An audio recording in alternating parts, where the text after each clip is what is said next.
Assalamualaikum warahmatullahi wabarakatuh. Waalaikumsalam warahmatullahi wabarakatuh. Yang terhormat kepada Ibu Kepala Sekolah UPT SDN 317 dan yang saya banggakan dan saya cintai Bapak Ibu rekan guru UPT SDN 317. Pada pagi ini izinkan saya untuk berbagi praktik baik yaitu tentang budaya positif. Di sini saya melakukan aksi nyata modul 1.4 yaitu tentang budaya positif.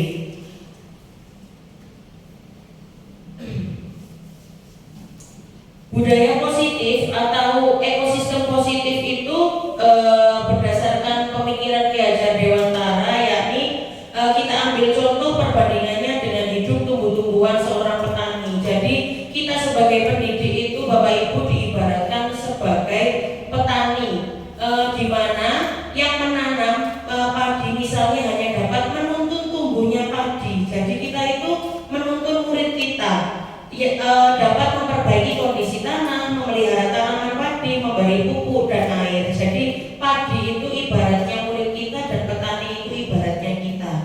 Nah, di sini konsep budaya positif yaitu perwujudan dari nilai-nilai atau keyakinan universal atau nilai-nilai kebajikan yang diterapkan di sekolah.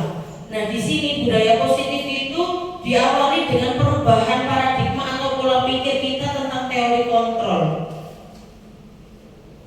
Miskonsepsi tentang teori kontrol. Jadi nanti di next slide itu ada tentang posisi kontrol seorang guru. Nah, di sini miskonsepsi atau pertentangan yang terjadi itu seolah-olah kita sebagai guru itu mengontrol murid. Kemudian bahwa kritik dan membuat orang merasa bersalah dapat menguatkan karakter. Kemudian orang dewasa itu memiliki hak untuk memaksa. Jadi kita sebagai guru itu ternyata salah. Selama ini kita itu saya yang bisa mengontrol murid. Saya kan orang dewasa. Kita kan guru. Guru itu mempunyai hak untuk memaksa. Padahal itu salah. Itu bukan memerdekakan murid. Nah, pada dasarnya kalau mengontrol murid itu kita tidak dapat memaksa murid untuk berbuat sesuatu jikalau murid tersebut memilih untuk tidak melakukannya. Tapi seringkali kita melaksanakan itu. Kita mengontrol murid kita nggak mau melakukan itu, tapi kita paksa untuk itu. Nah, itu miskonsepsi yang pertama. Miskonsepsi yang kedua, menggunakan kritik dan rasa bersalah untuk mengontrol murid menuju pada identitas gagal. Contohnya begini, kalau murid kita melakukan kesalahan itu kita mesti gini, Bu guru kecewa kamu tadi kenapa kok mukul temannya. Itu namanya guru itu memberikan rasa bersalah kepada siswa. Selamanya siswa itu akan merasa bersalah dan itu dia tidak akan menjadikan siswa itu siswa yang sukses, tapi siswa yang gagal. Nah, yang ketiga, banyak orang dewasa yang percaya bahwa mereka memiliki tanggung jawab untuk membuat murid-murid berbuat hal tertentu. Kita merasa bahwa diri kita sudah dewasa dan murid itu kita anggap sebagai anak-anak. Jadi saya kan orang dewasa, saya berhak untuk memaksa anak-anak atau memaksa murid. Nah, itu ternyata miskonsepsi selama ini yang terjadi di sekitar guru. Nah, kemudian semua penguatan positif itu efektif dan bermanfaat. Penguatan positif atau bujukan adalah bentuk-bentuk kontrol. Jadi ternyata Bapak Ibu, penghargaan itu tidak penghargaan yang kita berikan ke murid itu bisa menjadi bumerang bagi siswa itu. Reward itu ternyata efeknya itu sangat luar biasa.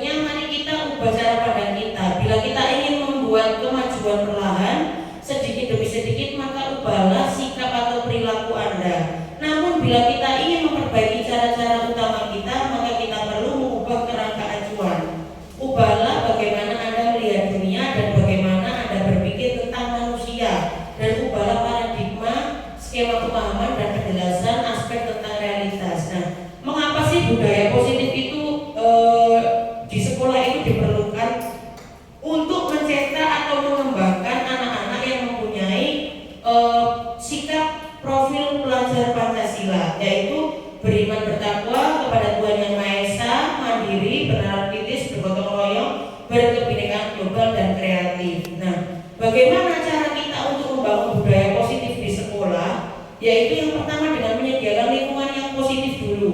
Kita ciptakan lingkungannya yang positif dulu, yang aman dan yang nyaman agar murid-murid itu mampu berpikir, bertindak, mencipta dan merdeka serta mandiri.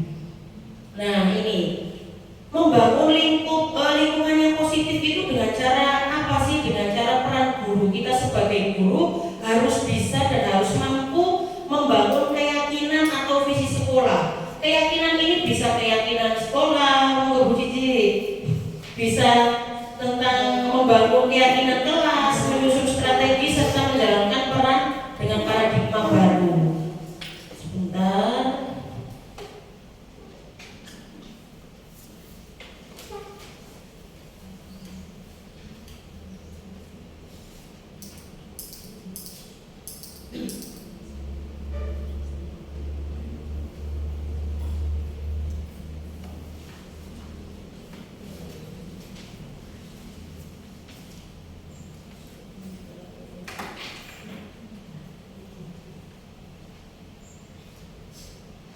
Nah, ini yang kedua yaitu tentang teori motivasi, hukuman, penghargaan, dan restitusi.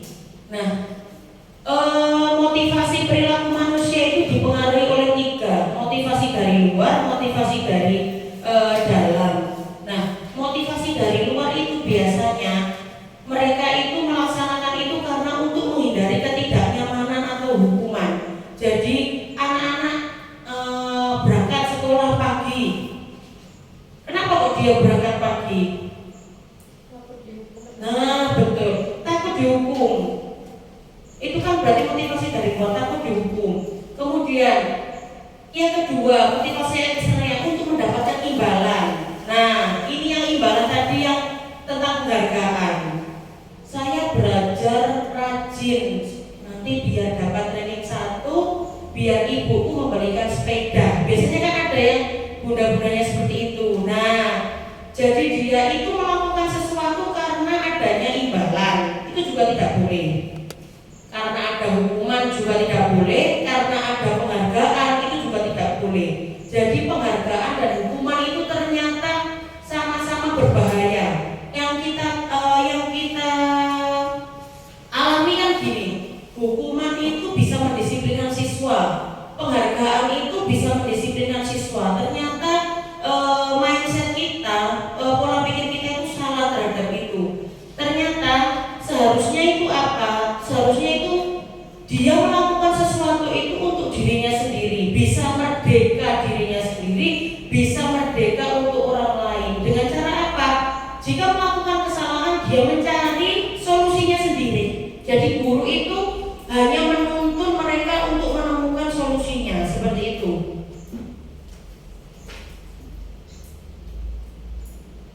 Nah, ini. Nah, hukuman itu lah ini. Konsep disiplin dengan identitas gagal. Siswa itu pasti gagal apabila kita hukum atau kita beri penghargaan. Hukuman itu menyakitkan, tidak nyaman, murid menjadi takut. Ada kan di sini yang murid takut dengan gurunya atau takut karena takut dihukum, terus memaksa muridnya menyembunyikan kesalahan, murid menjadi rendah diri. Kalau yang penghargaan itu efeknya apa? Pengaruh jangka pendek, terus tidak efektif. Kalau kita tidak mengasih penghargaan ke mereka, apakah mereka mau melakukan itu? Tidak. Karena apa? Itu tadi dia melakukan sesuatu sudah terbiasa karena ribet seperti itu. Kemudian merusak hubungan. Nah, sifat iri akhirnya timbul kecemburuan antar siswa. Oh, kayak DKI bintang terus guru aku gak tahu DKI bintang. Nah, seperti itu. Kemudian mematikan kreativitas anak tadi. Terus menghukum dengan sistem ranking. Nah, ternyata kenapa kok ranking nggak boleh diberikan itu alasannya ini. Ternyata penghargaan itu menciptakan disiplin dengan identitas gagal. Makanya tidak boleh ada ranking itu ya ini. Karena jika ada ranking pasti seperti itu, merampas hak menghargai dirinya. Merampas hak menghargai dirinya. Jadi selama ini tuh kita melakukan banyak dosa ya Bapak Ibu guru. Hukuman dan penghargaan. Kita anak salah kita beri hukuman, anak yang pintar kita beri penghargaan. Nah itu adalah ternyata mindset kita yang selama ini salah dan harus kita ubah. Nah, bagaimana sih menciptakan konsep disiplin yang biar anak-anak itu sukses atau berhasil? Dengan cara dua, konsekuensi dan restitusi. Konsekuensi itu siswa itu tahu jika melakukan ini tuh maka dia dampaknya itu seperti ini. Tanpa kita beritahu, ayo kamu gak belajar, dampaknya apa enggak, tapi dia itu langsung tahu, nek aku gak sinau yo nilaiku jelek. Tahu dengan dirinya sendiri. Kita itu hanya menuntun anak itu biar dia tahu konsekuensimu nek gak sinau itu gini. Nah gitu. Jadi ternyata yang berhasil itu dengan restitusi itu mencari solusi dengan caranya dia sendiri. Bukan kita yang menentukan caranya sebagai guru. Soalnya selama ini tuh kita sebagai guru itu selalu sudah mendikte gini nak gini. Belum kita itu belum belum melakukan restitusi. Kemarin saya juga pertama kali melakukan restitusi ternyata susah. Tapi ya nanti lama-lama insya Allah bisa. Kalau konsekuensi itu ini penguatannya jangka pendek, perlu monitoring berkelanjutan, murid menghormati peraturan.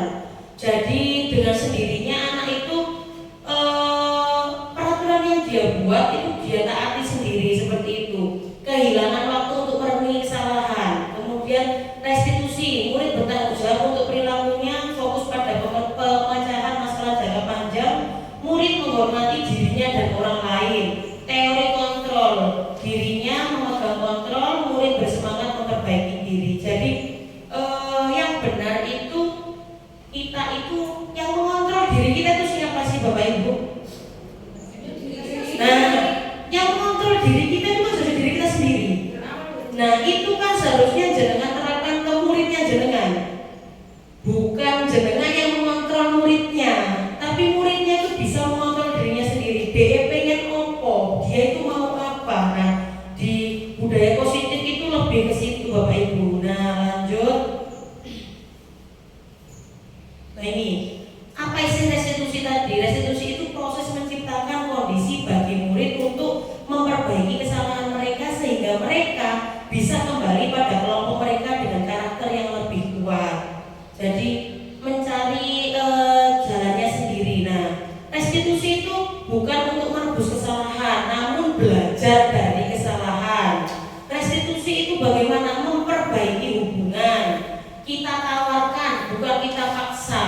Restitusi itu bagaimana menuntun melihat ke dalam diri, mencari kebutuhan dasar yang mendasari tindakan. Kemudian fokus pada karakter bukan pada tindakan.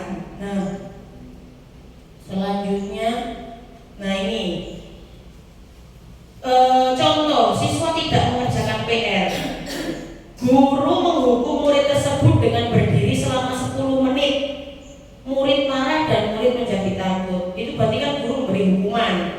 Nah, salah. Kemudian guru memberi konsekuensi untuk mengerjakan PR-nya saat istirahat. Guru tegas dan murid menghormati peraturan. Tadi kan ini sebelum dia tahu konsekuensinya kan seorang siswa itu membuat keyakinan kelas dengan gurunya. Jadi keyakinan kelas itu gini Bapak Ibu, beda keyakinan peraturan sama keyakinan kelas itu beda. Keyakinan kelas itu bersifat global, peraturan itu masuk dalam keyakinan kelas. Nah, keyakinan kelas itu kita buat dengan kata-kata yang positif.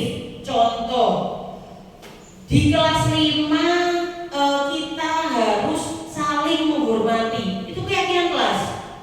Saling menghormati. Di dalam saling menghormati itu kan banyak lingkupnya. Contohnya apa Bu saling menghormati itu?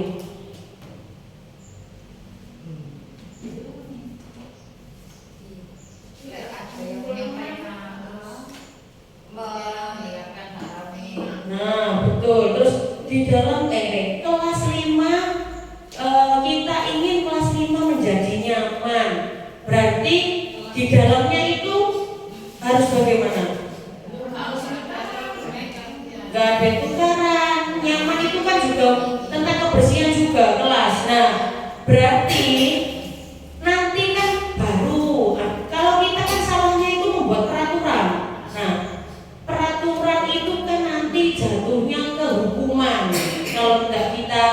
tidak kita lakukan. Nah, kalau keyakinan kelas tuh nggak gitu Bu. Jadi kita buat kalimat positif yang di dalamnya nanti mengandung banyak.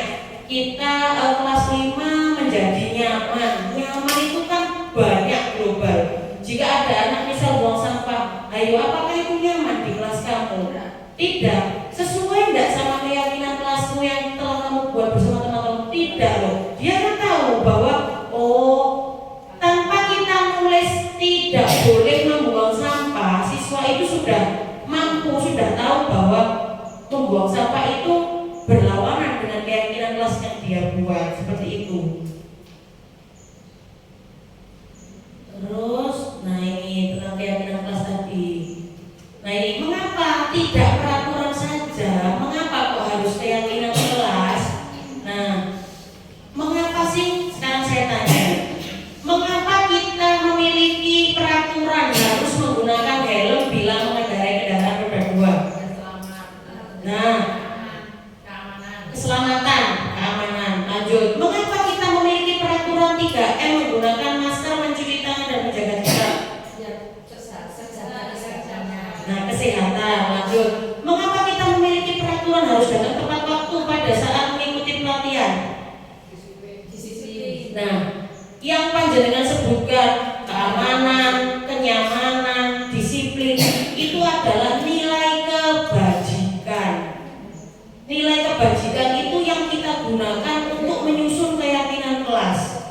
Nilai kebajikan itu ada banyak Bu, nanti mengerucutnya ke profil pelajar Pancasila. Jadi kita membuat keyakinan kelas itu bisa dengan memakai nilai-nilai kebajikan tadi. Keselamatan, keamanan, kenyamanan, kebersihan, disiplin, seperti itu. Nah, untuk menciptakan budaya positif tadi kan diawali dengan keyakinan kelas. Nah, keyakinan kelas tadi kan mengandung peraturan, tapi peraturan itu tidak usah tersirat, tidak usah ditulis.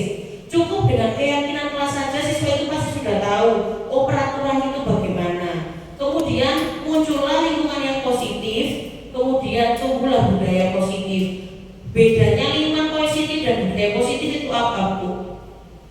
Kalau lingkungan belum budaya. Ya, kalau budaya positif berarti lingkungan itu sudah pasti membudaya, sudah jelas, sudah terlaksana, sudah bagus, sudah terkoordinir seperti itu. Nah, keyakinan kelas itu ini nilai-nilai kebajikan universal yang telah disepakati secara tersirat dan tersurat lalu dilaksanakan oleh anggota kelas sepenuhnya dan dibentuk oleh guru dan siswa.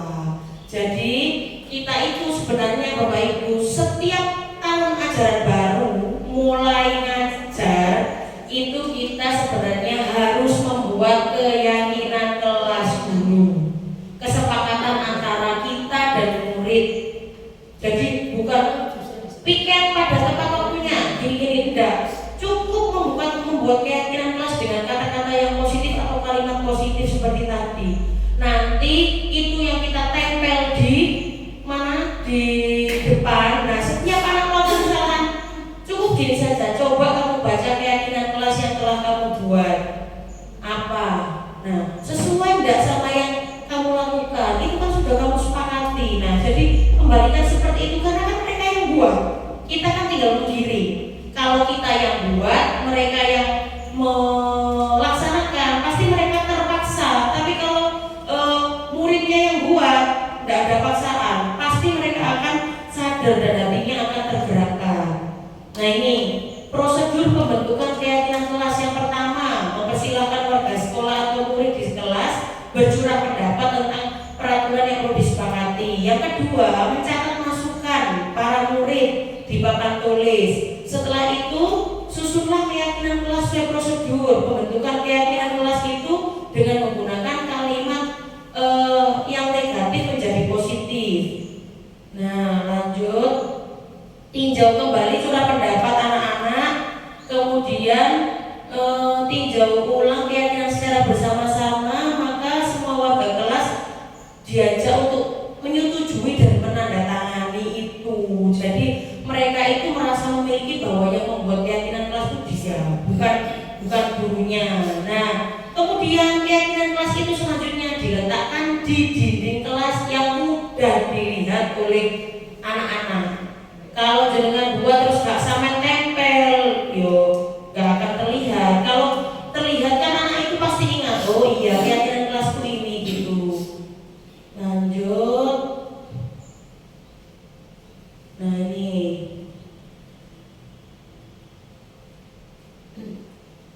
selalu kembalikan buku ke tempatnya. Nah itu kan peraturan Bu. Kalau keyakinan kelas itu cukup gini, kelas 5 harus bertanggung jawab, cukup begitu. Kita harus bertanggung jawab, boleh seperti itu.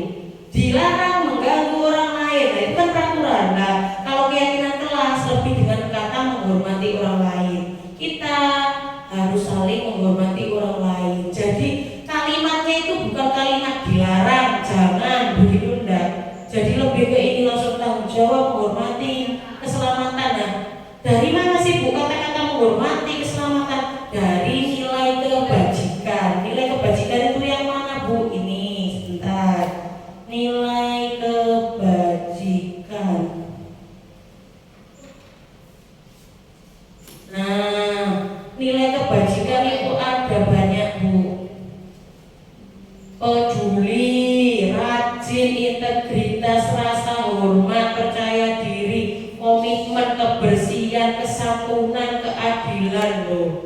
Segitu banyaknya bisa dibuat untuk menjadi sebuah keyakinan kelas, kalimat keyakinan kelas. Nah, untuk yang ini nanti mengerucutnya ke profil pelajar Pancasila cuma ada berapa? 6 dimensi itu tadi. Lanjut.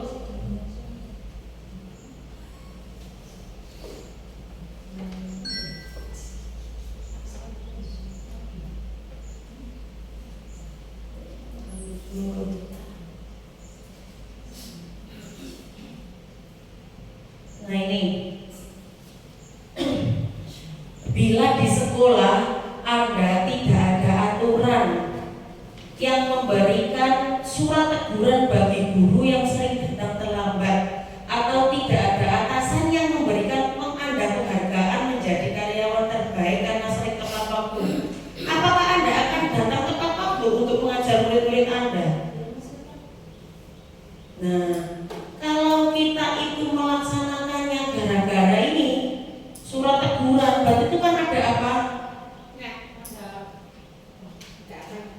Ayo tadi loh, kalau kita melaksanakan sesuatu karena sesuatu itu berarti terus karena ini karena terbaik tadi lah. Kalau kita tidak ada penghargaan, tidak ada hukuman, kita kan bisa mengontrol diri kita sendiri. Masih yo gak ono reward, masih yo tidak ada hukuman, yo tetap budal tepat waktu gitu kan. Nah, terus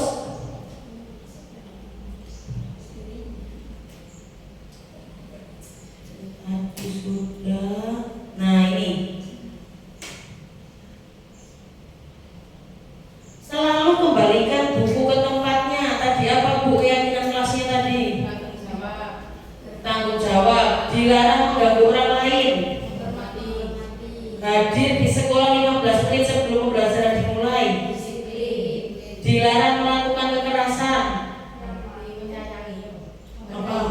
Menghargai boleh, menghormati boleh. Terus dilarang menggunakan narkoba, bergantian atau menunggu giliran, gunakan masker. Ayo gunakan masker. Kesehatan. Jangan berlari di kelas atau koridor. Nah kita cek. Nah ini keamanan keselamatan. Gunakan masker tadi. Kembalinya ke nilai kebajikan. Gunakan masker tadi, kesehatan bisa, keselamatan bisa. Terus tadi yang melakukan kekerasan tadi, keselamatan bisa, menghormati orang lain bisa. Jadi bisa pakai nilai kebajikan itu. Jangan cuma dalam beberapa waktu sudah bisa membuat keyakinan kelas. Nah ini sudah. Nah ini ada kata-kata datang tepat waktu, mengucapkan salam, menjaga kebersihan sekolah, berdoa sebelum dan sesudah kegiatan, aktif dalam pembelajaran, tertib. Yang sebelah sini, kami guru dan murid yang saling menyayangi, kami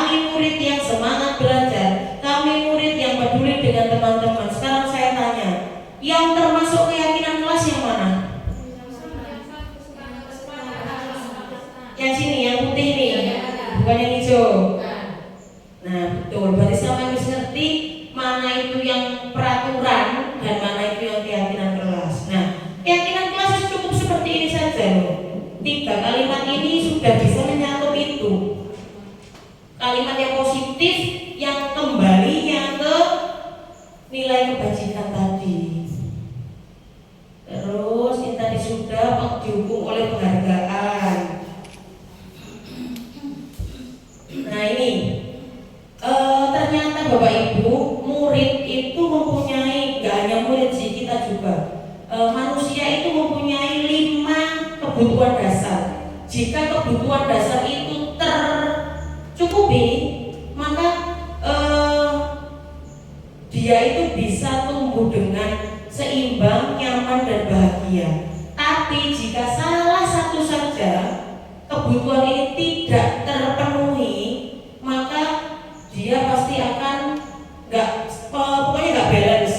Nah, apa sih 5 kebutuhan dasar itu? Yang pertama, bertahan hidup. Yang kedua, merasa diterima. Yang ketiga, kebebasan. Yang keempat, kesenangan. Dan yang kelima adalah penguasaan atau power. Nah, sebentar. Ini itu nanti langsung ke kasusnya saja. Nah, sekarang ke 5 posisi kontrol. Kita ternyata Bapak Ibu sebagai guru itu nanti jenengan tak tanya satu-satu. Posisinya jenengan sekarang itu ada di posisi yang mana? Ada 5 posisi kontrol seorang guru. Yang pertama sebagai penghukum, yang kedua sebagai pembuat merasa bersalah, yang ketiga sebagai teman, yang keempat sebagai pemantau, dan yang kelima sebagai manajer. Saya bacakan ciri-ciri seorang guru yang penghukum. Guru penghukum itu biasanya senengane nunjuk-nunjuk, nyindir muridnya, menghardik, menyakiti muridnya. Terus biasanya guru itu berkata, kalau kamu tidak melakukannya, awas, awas. Nah, rasakan ya, itu biasanya gurunya. Terus hasilnya anak itu apa? Memberontak, menyalahkan orang lain dan berbohong. Murid kita kan begini, bukan saya bu, bukan saya. Nah, itu hasil dari guru yang mempunyai posisi kontrol sebagai penghukum. Nah, kemudian yang kedua, pembuat merasa bersalah. Itu biasanya gurunya itu ngomong gini, seharusnya sampean iku gak ngomong, seharusnya iku sampean seperti ini, bal-balan kalah, kecewaku sama gak menang, kayak ngono, kecewaku, dia menunjukkan bahwa nyalah muridnya kan membuat merasa bersalah. Muridnya akhirnya gini, gara-gara aku mau yo aku gak menang, gara-gara aku yo koncoku mau nangis, gara-gara omongannya gurunya kan. Awalnya dia kan gak merasa seperti itu, gara-gara gurunya ngomong kecewa bu guru ini kecewa, mereka ngomong kudune ku sampean ngene, seharusnya sampean ku ngene lah. Itu dia, kita itu membuat anak itu merasa bersalah, dan itu ternyata bahaya bu, menyebabkan trauma kepada anak. Nah, biasanya tadi kamu seharusnya, kamu sudah tahu, ibu lelah sekali mengatakannya, bolak-balik mengandani ngono lah, itu membuat anak itu merasa bersalah. Apa hasilnya? Menyembunyikan, menyangkal dan berbohong. Nah, kemudian yang ketiga, itu guru itu posisinya sebagai teman. Nah, membuatkan alasan-alasan untuk muridnya. Biasanya gini, ayolah ambilkan itu, ayolah demi bu guru loh, maksud kamu gak mau saya ngambilkan gitu. Terus habis itu, masa kamu tidak mau sih, ingat ibu loh tidak pernah gini ke kamu. Pokoknya intinya itu kita itu posisi sebagai konco ya, murid-murid kita. Nah, akhirnya biasanya itu anak-anak itu bergantung kepada kita karena dia merasa kita itu temannya. Nah, seperti itu. Terus yang keempat sebagai pemantau. Anak melakukan kesalahan, terus habis itu gurunya mesti bilang gini, apa peraturannya? Kamu tahu nggak peraturannya tadi apa? Jadi dia cuma pemantau itu hampir menuju ke manajer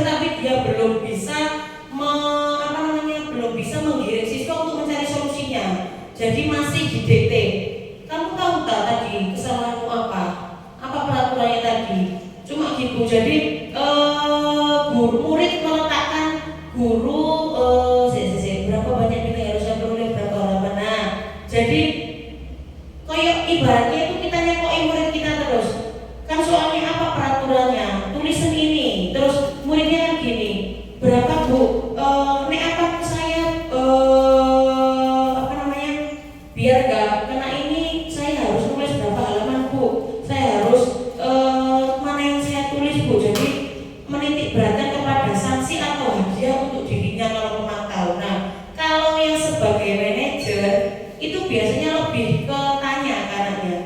Kalau anak itu melakukan kesalahan, kita tanya, apakah kamu tadi melakukan ini? Apakah tadi sesuai dengan keyakinan kelas yang telah kamu perbuat? Terus solusinya apa nek kamu melakukan itu? Terus apa yang bisa kamu kerjakan untuk memperbaiki dari kesalahanmu? Tadi gak gini, kamu salah, kamu minta maaf ke Firza, contoh seperti itu. Itu berarti kan kita yang mengasihkan solusi ke anak itu. Lah kalau guru sebagai manajer itu, kamu tadi berbuat apa? Ngolok-ngolok teman bu, kepada siapa? Kepada ini bu. Sesuai enggak sama keyakinan kelas kamu yang kamu buat kemarin sama guru? Enggak. Terus bagaimana cara kamu memperbaikinya? Ya minta maaf bu kepada teman saya. Berarti dia kan sudah bisa nyari solusinya dari permasalahan yang dia buat itu sebagai manajer. Nah, Bapak Ibu ini sekarang posisinya ada di posisi kontrol apa? Kalau Bu Lulu, kira-kira posisi kontrolnya di posisi mana Bu Lulu? Sebagai apa Bu Lulu? Kalau saya lebih ke sebagai penghukum dan sebagai teman. Kadang saya menjadi penghukum, kadang saya juga sebagai teman. Itu kalau saya. Nah, kalau Pak Tony kira-kira sebagai apa Pak Tony? Posisi kontrol yang mana Pak Tony? Teman Pak Tony itu. Terus Bu Tuti apa Bu Tuti? Kayaknya saya itu nomor 2, ada nomor 5-nya. BB. Berarti Bu Tuti itu membuat orang merasa bersalah. Sama manajer. Wah, hebat Bu kalau sudah manajer itu. Lanjut Bu Bian, apa Bu Bian? Posisi sekarang Bu Bian tuh kontrolnya dulu yang kayak mana sih? Kayak bagaimana sih? Sing hukum tak? Kayaknya tahu jalan sendiri. Kalau saya itu lebih ke nomor 3. Teman. Teman sama ada yang nomor 5. Terus kalau Bu sama Bu Sarah, Teman sama apa itu sebenarnya? pemantau tak? Pemantau. Bu Mai. Kalau saya campur-campur semuanya bingung rasanya. Dipakai penghukum ya saya belum mempan. Sebagai teman lama. Makanya itu bingung yang mana dicampur-campur. Kadang anak ini sebagai penghukum, kadang untuk anak yang ini sebagai teman gitu beda-beda. Oke. Terus Bu Siska. Saya tergantung kelasnya ngajarnya gimana. Saya menyesuaikan kelasnya. Berarti posisi kontrol itu tergantung di kelasnya ya. Oh Bu Siska itu gitu Bu Siska. Mungkinnya kan beda. Ya terus Bu Faria. Kalau saya ya kalau di kelas 6 ya sebagai teman. Soalnya kalau dibuat sebagai penghukum itu ya percuma, nggak bisa dihukum anaknya. Nah oke lanjut Bu. Siapa? Bu Cici. Sama itu kalau sama Zara kayaknya sebagai teman. Terus Kalau sama apa namanya sama kayak bisnis kan tergantung porsi anaknya itu ya. Butuh sebagai teman atau sebagai manajer atau pemantau seperti itu. Tapi kebanyakan kalau sama anak-anak sih kayaknya sebagai teman karena mereka sering lapor-lapor gitu. Jadi saya jadi oke teman. Oke Bu Lulu sebagai apa Bu Lulu posisi kontrolnya saat ini? Kelas siji yo teman. Ini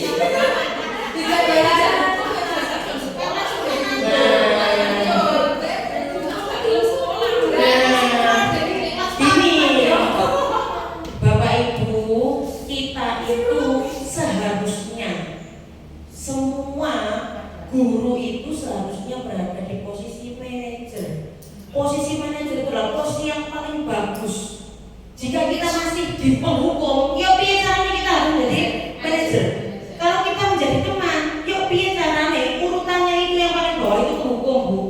Penghukum, merasa bersalah, terus teman, pemantau, manajer.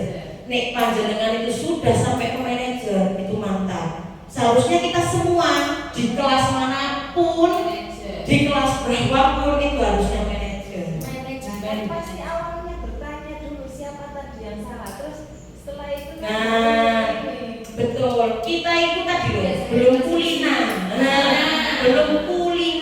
Mindset kita itu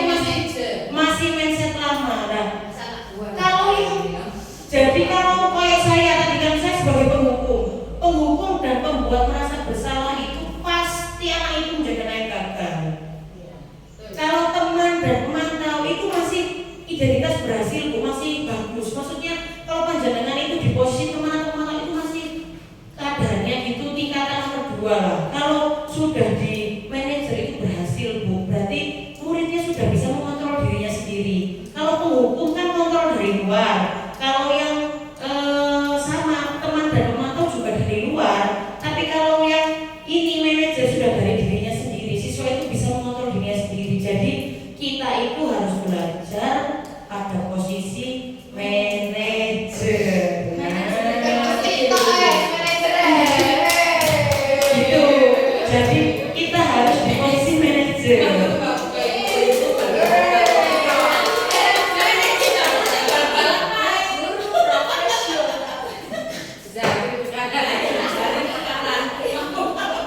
Betul. Terus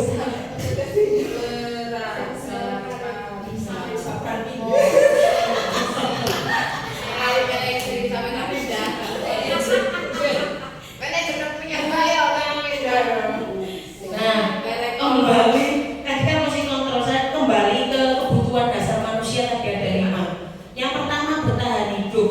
Bertahan hidup itu maksudnya gimana sih? Bahwa kebutuhan yang bersifat fisiologis untuk bertahan hidup, misalnya kesehatan, rumah, makanan, kemudian perasaan aman agar murid dapat belajar dengan baik. Kebutuhan mereka akan rasa aman, pangan, sandang, papan harus terpenuhi. Ini berarti lebih ke siapa? Kita sama enak mati di rumahnya.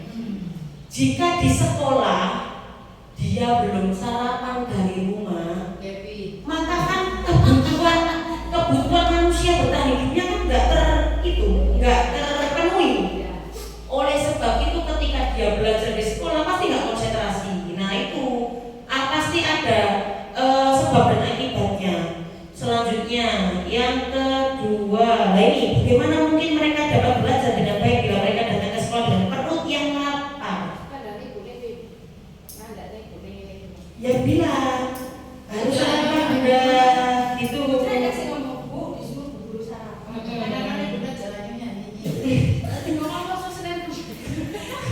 Selanjutnya yang kedua, kebutuhan kasih sayang dan rasa diterima. Nah, ini Bapak Ibu, kasih sayang itu bisa kita berikan baik orang tua maupun kita atau murid sama murid. Jadi ternyata kasih sayang itu kebutuhan loh, kebutuhan dewek loh, kebutuhan manusia. Betul. Kebutuhan untuk disayangi dan diterima meliputi kebutuhan akan hubungan dan koneksi sosial untuk memberi rasa kasih sayang dan menjadi bagian di suatu kelompok tersebut. Nah, kebutuhan itu biasanya terhubung dengan siapa saja, teman, keluarga, pasangan hidup, teman kerja, binatang peliharaan pun loh bisa memberikan kasih sayang kepada kita. Kemudian kelompok di mana kita tergabung. Selanjutnya, mengingatkan apa? Ada guru yang nggak punya kasih sayang.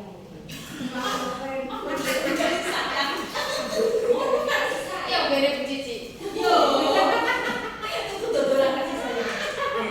Sesi tanya jawabnya nanti ya, disimpan dulu Bu Tuti. Lanjut. Nah, ini sebagai guru seharusnya kita dapat menerima murid apa adanya sesuai dengan kodratnya. Setiap murid adalah unik, mereka memiliki kekuatannya masing-masing. Nah, guru harus bisa menciptakan kesempatan yang sama kepada murid untuk berkolaborasi dan memiliki kata emosi. Gak oleh pilih kasih. Itu. Yang ketiga, tentang penguasaan atau kebutuhan pengakuan atas kemampuan. Nah, maksudnya ini apa? Lebih ke kayak kita itu menghargai murid kita jika dia mencapai kayak ini loh Bu, misal kita ajar bahasa Inggris, terus kalau dia itu tidak berusaha maksimal, nilainya kan jelek. Nah, kayak gitu itu kita penghargaan itu kan nggak harus kayak bintang apa tadi. Dengan ucapan pun itu boleh, tapi syaratnya penghargaan itu apa? Harus diberikan kepada semua, tidak satu siswa. Penghargaan itu boleh dilakukan jika kita memberikan kepada semuanya. Makanya kenapa di kurikulum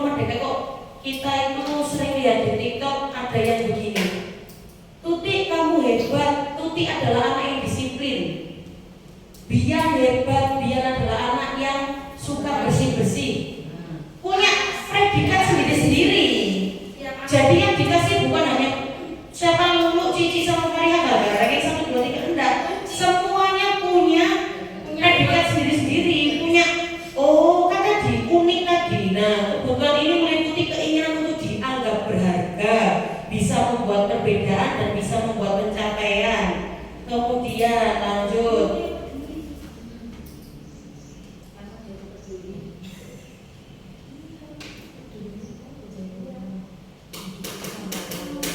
Keempat, kebebasan. Ternyata kita itu harus memberikan kebebasan kepada siswa kita. Kebutuhan untuk kebebasan adalah kebutuhan akan kemandirian, otonomi, memiliki pilihan dan mampu mengendalikan arah hidup seseorang. Kemudian anak-anak dengan kebutuhan kebebasan yang tinggi menginginkan pilihannya.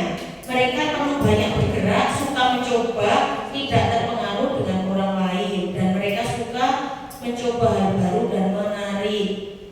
Nah, kebebasan berarti kesempatan untuk membuat pilihan, menyuarakan pendapatnya dengan percaya diri, memberikan kesempatan untuk mencoba hal baru. Jadi mereka bebas memilih, bukan kita yang memberikan pilihan, tapi mereka bebas memilih. Kemudian kesenangan, kebutuhan untuk merasa senang. Jika kita senang itu kan pasti kita bahagia. Intinya Bapak Ibu, muara atau tujuan dari pendidikan itu apa sih? Tujuan dari pendidikan itu apa sih Bapak Ibu? Memanusiakan manusia. Bangsa. Mendidik dengan bahasa. Tujuan pendidikan yang sebenarnya adalah menjunjung kebahagiaan dan keselamatan setinggi-tingginya. Kebahagiaan dan keselamatan. Ternyata kuncinya itu bahagia tadi loh Bu. Kudu bahagia, betul. Kudu bahagia. Ternyata nih, tujuan pendidikan itu menjunjung kebahagiaan dan keselamatan. Nek selamat jelas bahagia. Gitu. Selalu bahagia kok, Bu. Pokok utamakan selamat. Betul. Terus ya. Lanjut.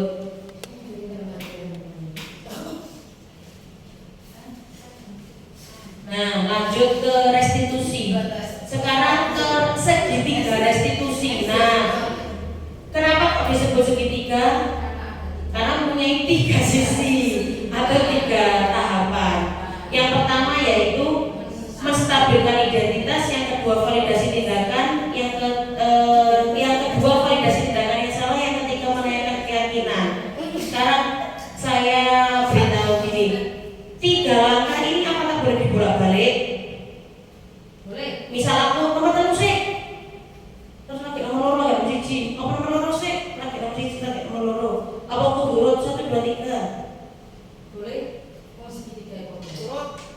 Ya, tentu segitiganya. Segitiga sama kaki.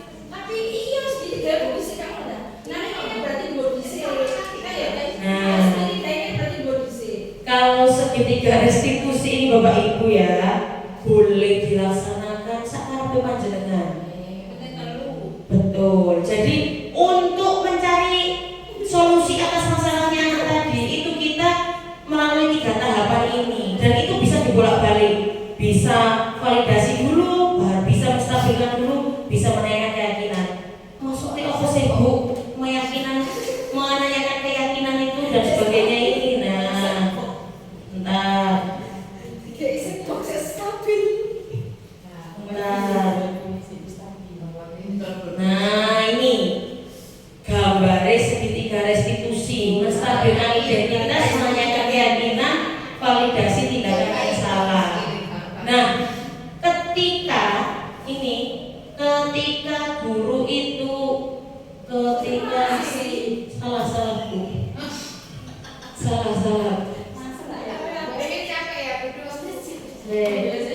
Nah, ketika pada posisi menstabilkan identitas itu biasanya guru itu mengatakan begini, kamu itu bukan satu-satunya yang pernah melakukan itu kok.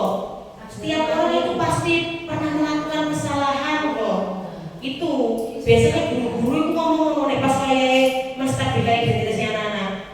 Berbuat salah itu tidak apa-apa kok. Jadi bisa meredam. Betul. Jadi itu boleh jenengan lakukan setelah menanyakan keyakinan boleh. Terus validasi tindakan saya yang salah. Sampai melakukan itu mesti ono alasannya. Padahal sampai semua ini sebenarnya sudah melakukan segitiga restitusi, tapi panjenengan itu, betul. Cuma ini yang belum jenengan lakukan, menanyakan keyakinan. Nah, validasi tindakan yang salah tadi gitu.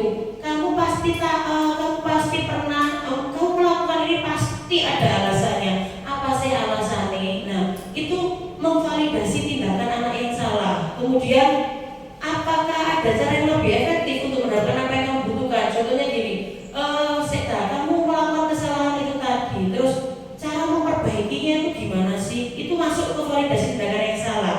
Nah, untuk yang di fase menanyakan keyakinan, yaitu tadi keyakinan kelas apa yang telah kamu sepakati, keyakinan kelas apa yang telah kamu langgar. Contoh anak tadi nonjok temannya, keyakinan kelas apa yang telah kita sepakati. Kira-kira jawaban muridnya gimana?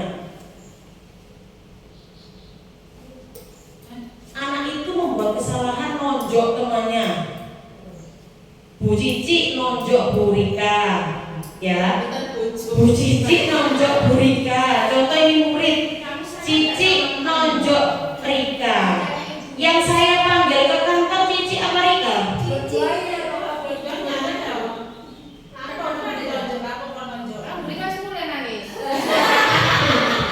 Yang saya panggil siapa? Rika atau Cici? Yang nonjok Cici. Tak panggil Bu Cici ya. Terus Bu Cici tak tanya, keyakinan kelas apa yang telah kamu sepakati? Menghormati teman.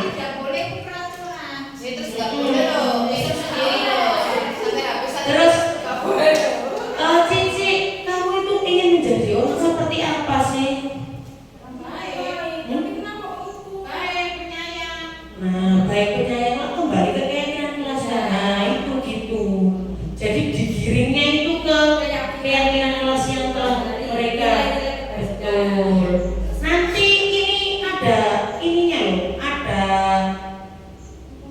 kayak simulasi guru dan siswa nanti siapa nanti yang mau jadi siswa memperagakan segitiga restitusi ini. Nanti ada yang berperan sebagai guru dan sebagai siswa. Nah ini nanti yang simulasi diingat-ingat. Biasanya kalimat apa yang digunakan ini loh. Ketika menstabilkan identitas, berbuat salah itu tidak apa-apa kok nak. Tidak ada manusia yang sempurna, itu menstabilkan identitas. Kita bisa kok menyelesaikan masalah ini. Bu guru itu nggak tertarik kok solusi salah. Tapi ayolah kita mencari solusi bersama-sama. Kamu berhak melakukan seperti itu. Misal mau Bu Cici nonjok Farika, dia mantel perkara Mbak Farika tadi ndelik nopo tak apane lho kan. Nah, itu kalau yang menstabilkan identitas. Terus yang selanjutnya tadi memvalidasi tindakan yang salah. Nah, ini kamu pasti punya alasan mengapa melakukan itu. Kamu patut bangga pada dirimu sendiri karena kamu telah melindungi sesuatu yang penting buatmu. Misal sampean Farika nyontek punya Bu Cici, Bu Cici Kak Rimo, Bu Cici, nonjok Bu Rika, kan berarti Bu Cici itu kan itu melindungi sesuatunya tadi yang dicontek oleh Bu Rika tadi. Selanjutnya ini menanyakan keyakinan tadi, apa yang kita percaya sebagai kelas, apa nilai-nilainya yang telah kita sepakati. Kamu ingin jadi orang seperti apa gitu. Jadi kita kirim ke situ. Nah, sekarang analisis kasus Bu. Tadi kan sudah belajar posisi kontrol, sudah restitusi. Saya bacakan kasusnya. Sabrina hari itu bangun terlambat dan terburu-buru sampai di sekolah. Dia pun akhirnya sampai di gerbang sekolah, tapi baru menyadari kalau tidak menggunakan sepatu hitam seperti tertera di peraturan sekolah. Di depan pintu kelas, Bapak Lukman memperhatikan sepatu Sabrina yang berwarna coklat. Sabrina menjelaskan bahwa dia terburu-buru dan salah mengenakan sepatu. Pak Lukman menanyakan Sabrina, apa peraturan sekolah tentang seragam warna sepatu? Sabrina menjawab, sudah mengetahui sepatu harus berwarna hitam, namun terburu-buru dan salah mengenakan sepatu. Selain tidak mungkin kembali pulang karena rumahnya jauh sekali. Pak Lukman tetap bersikeras pada peraturan yang berlaku dan mengatakan, ya sudah, kamu sudah melanggar peraturan sekolah. Kamu salah, sudah terlambat, salah pula warna sepatunya. Segera buka sepatumu, kalau tidak bisa mengenakan sepatu warna sesuai peraturan. Sabrina minta maaf dan memohon kembali kepada Pak Lukman agar tetap dapat mengenakan sepatunya dan berjanji tidak akan mengulangi kesalahannya. Namun Pak Lukman tidak mau tahu dan berkata, tidak, kamu telah melanggar peraturan sekolah. Kalau tidak sanggup ambil sepatu di rumah atau diantarkan sepatu ke sekolah, ya sudah, kamu tidak bersepatu seharian di sekolah. Sekarang copot sepatumu dan silakan belajar ke sekolah. Ya sudah, kamu tidak bersepatu saja seharian di sekolah. Gitu, disuruh nyopot tanpa sepatu. Sabrina pun dengan berat hati mencopot sepatunya dan memberikannya kepada Pak Lukman. Seharian dia tidak berani berkeliling sekolah karena malu dan banyak berdiam diri di kelas tanpa alas sepatu. Nah, kira-kira Bapak Ibu, kasus di atas, sikap posisi apa yang diambil Pak Lukman? Indikatornya jangan kok bisa bilang kalau dia sebagai penghukum.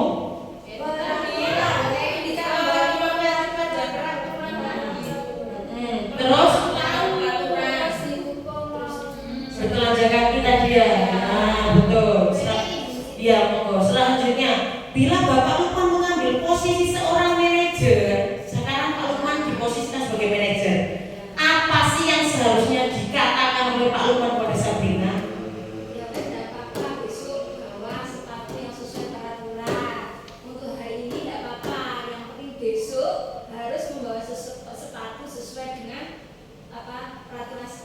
Itu Bu Ria. Siapa lagi? Kalau sebagai manajer bagaimana? Gimana Bu?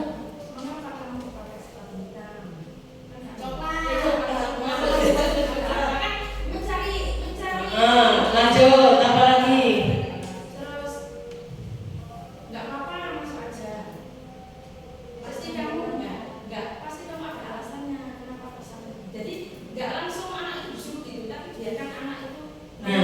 Betul, yang disampaikan Bu Lulu itu adalah sebagai posisi manajer. Tapi kalau yang sebagai Bu Bian ini belum sebagai manajer. Pemantau. Nah, terus ini kira-kira bila Anda sebagai kepala sekolah di sekolah tersebut, nilai kebajikan apa yang ingin dituju oleh peraturan yang harus memakai sepatu berwarna hitam? Selain itu,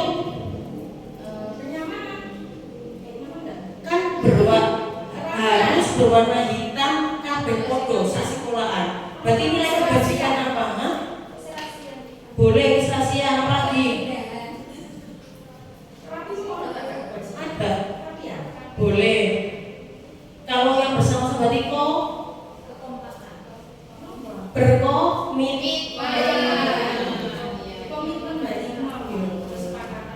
Tuh, lanjut.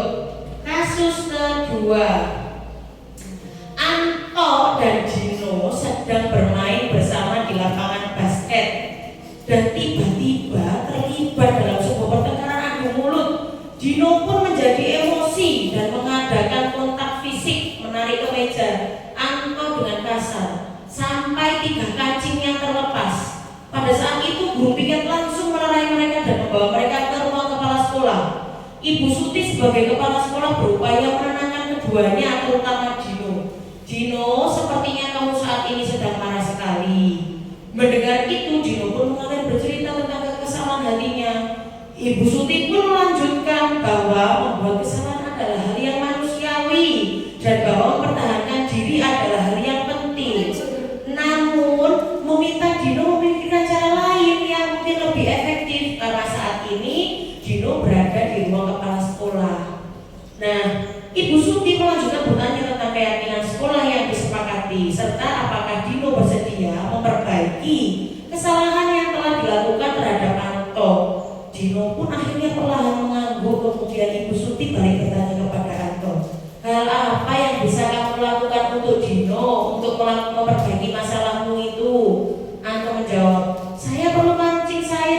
baik ibu. Ibu saya akan sangat marah kalau melihat kancing baju saya sampai copot 3 kancing begini.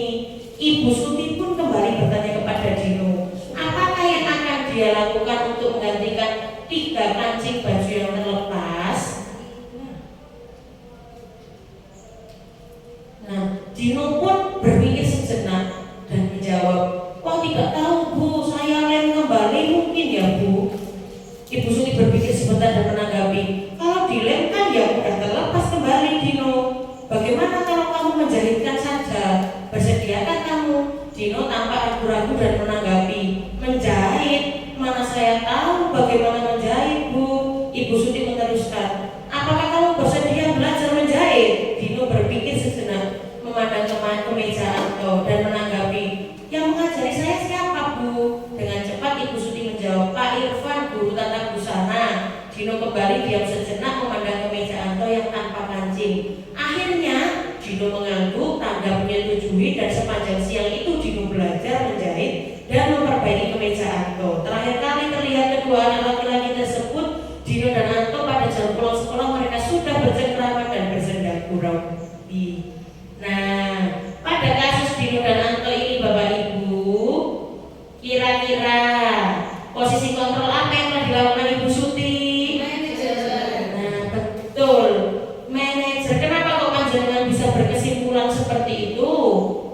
Langsung bedanya Tadi apa aja yang dikatakan Bu Suti? tidak laksana kok kancing bajunya bikin sampai lepas. Terus habis itu apa lagi? Memberi penghargaan kepada bosnya, dia nggak salah seperti itu. Manusiawi tadi. Terus apa lagi? Memberikan solusi. Maka kamu belajar menjahit. Ini Pak siapa tadi itu? Pak Hasan ya. Pak Irfan. Nah, kemudian dalam kasus tersebut bagaimana Dino dikuatkan dan bagaimana Anto dikuatkan oleh Bu Suti?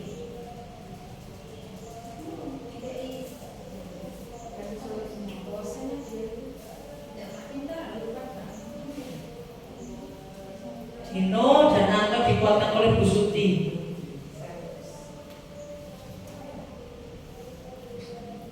Ya tadi Dino dikuatkan, disuruh memperbaiki tadi kan. Antonya kan, wis kamu nggak usah takut kan, kancingmu kok dibenakno karo Dino. Nah, terus kira-kira nilai kebajikan apa yang dituju dalam kasus tersebut? Nah, betul, tanggung jawab. Oke,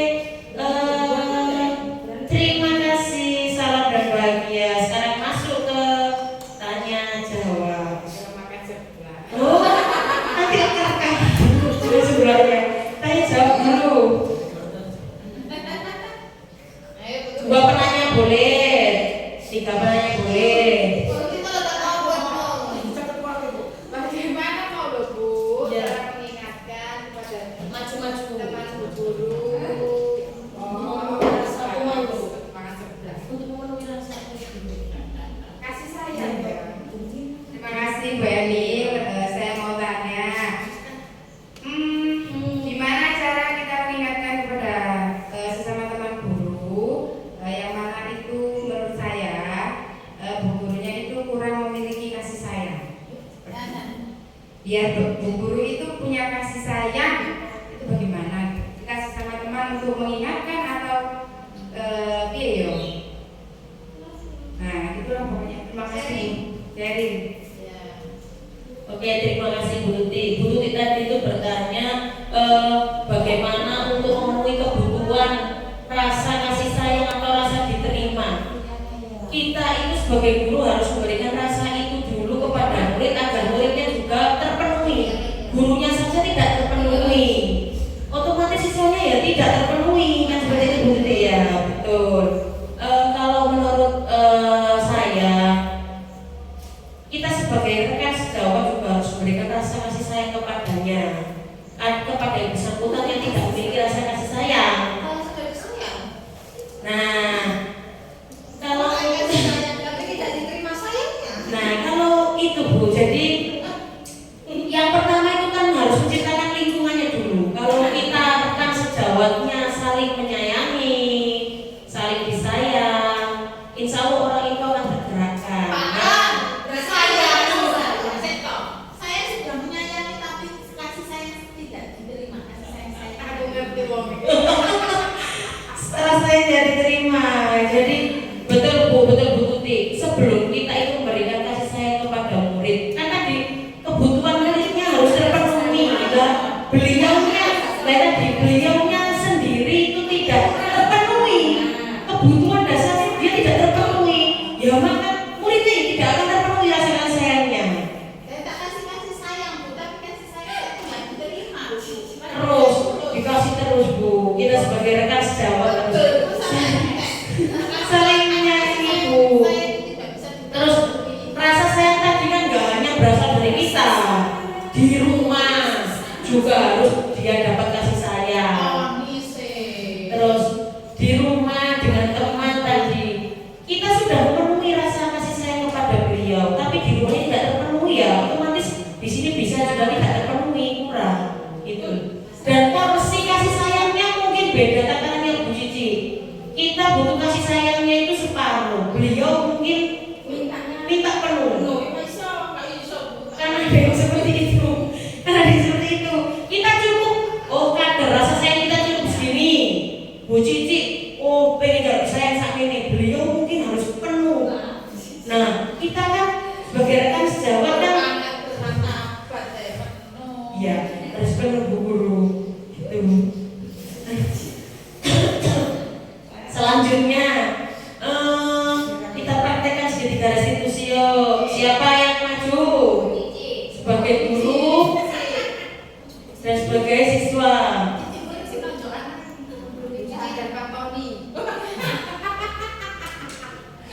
Muridnya 2, terus gurunya 1. Nanti muridnya bersimulasi dulu kasusnya apa dulu. Nanti baru ekor dipanggil gurunya. Yo siapa? Biar acting.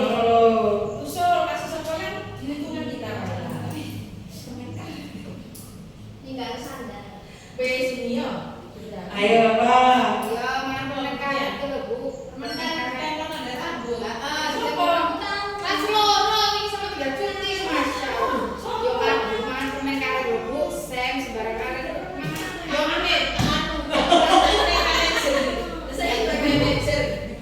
Oke, sing jadi muridnya siapa ini?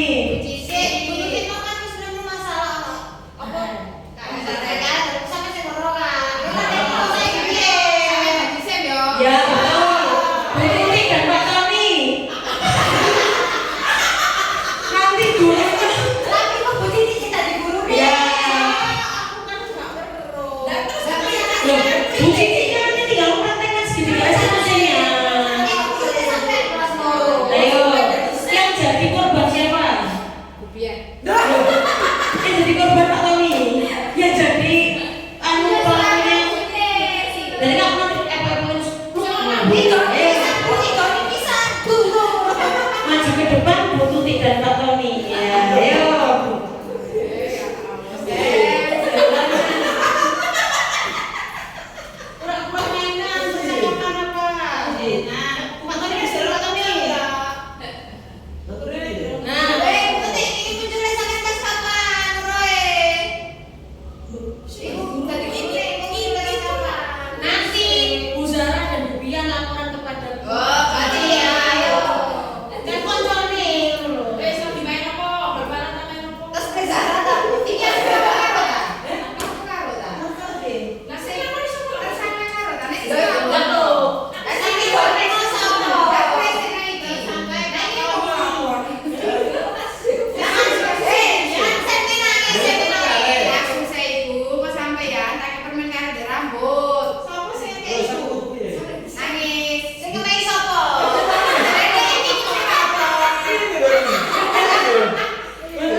Loh, iki ono apa Paton?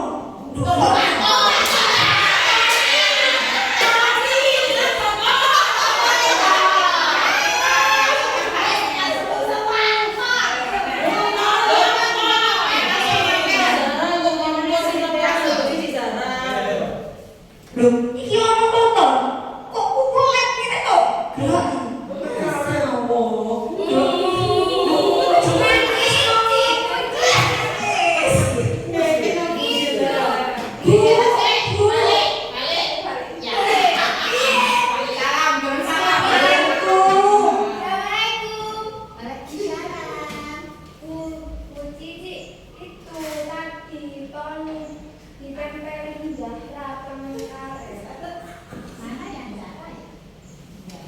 Panggilkan Zara.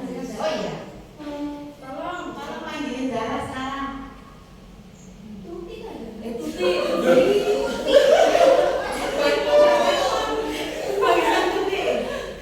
Kenapa? Ini Tony ditempelin permen karet. Iya, sama Tuti. Ya wes sekarang panggilin Tuti aja sekarang ya. Suruh buru ke kantor ya. Ya Bu. Ayo Bu. Itu muridnya buang Tuti, itu lagi panggil Bu Cici.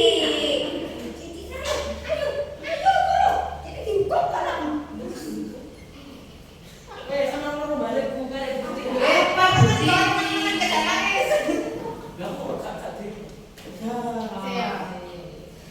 Ya, tadi itu Bian sama Zara kok bilang sama Bu Cici, katanya kamu kok ini nempelin apa itu rambutnya Tony pakai permen karet. Kenapa? Iya, karena Tony nakal. Loh, ya nggak harus pakai permen karet dong. Nanti kalau pakai permen karet, nanti rambutnya Tony lah ya nggak bisa dilepas ini permen karetnya. Lah dipotong lah, nanti lah botak. Ya wes, Tony mana Tony? Tolong panggilin Tony. Pak Ton. Loh, Pak Tony. Tony. Iya. Nangis. Tony, sampean dipanggil Bu Cici, sampean mau kelas, mau kantor.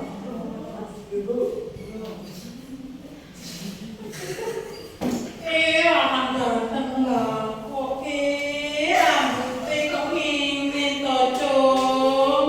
Ini apa? Dikasih permen sama Tuti. Walah Tuti, seharusnya kamu tuh nggak gini toh. Kenapa toh, Dok? Tadi kenapa tadi? Tadi kenapa? Tuh, masa toh? Kamu ambil uangnya, Tuti. Kamu nggak sanggup. 2 hari nggak sambung. Loh, kok bisa 2 hari nggak sanggup? Kamu bikin kesalahan apa? Sama mama kok nggak dikasih sanggup? Ayo. Sering mencuri itu. Aduh, Bio, lek sering mencuri ki nggak bego. Mencuri. Loh, iya. Kok tambah nama apa itu?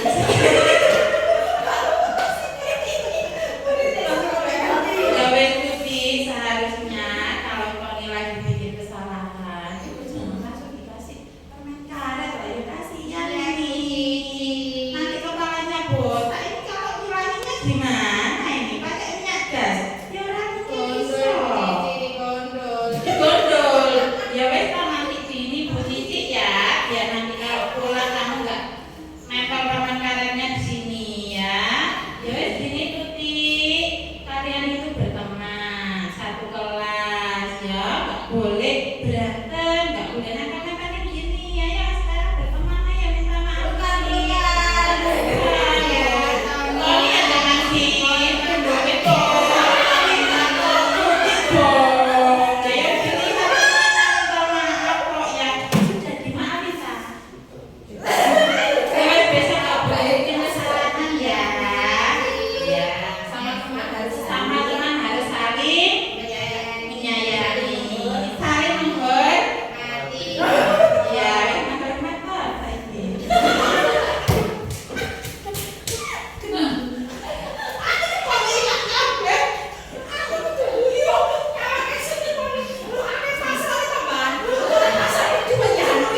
Iya, tadi itu Bu Cici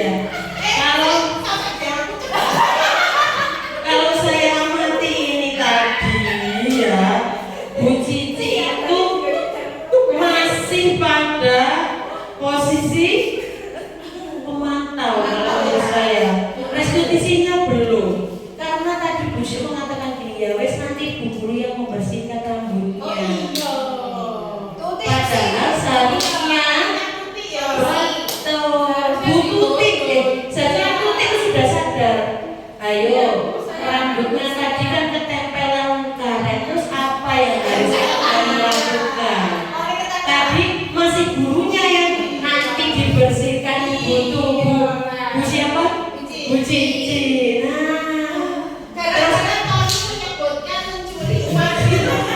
Terus Bu Cici juga masih menyebutkan kata negatif, tidak boleh. Nah, betul. Betul. Jadi ini kan dengan seperti ini kan panjenengan sudah tahu gambarannya. Oh, ternyata restitusi yang saya lakukan itu begini. Masih begini. Terus posisi kontrol saya tadi itu ternyata masih di posisi pemantau, belum ke manajernya. Jadi nanti panjenengan kedepannya harapannya itu bisa menerapkan segitiga restitusi di kelas masing-masing, kemudian memposisikan posisi kita sebagai manajer harus apa namanya? Harus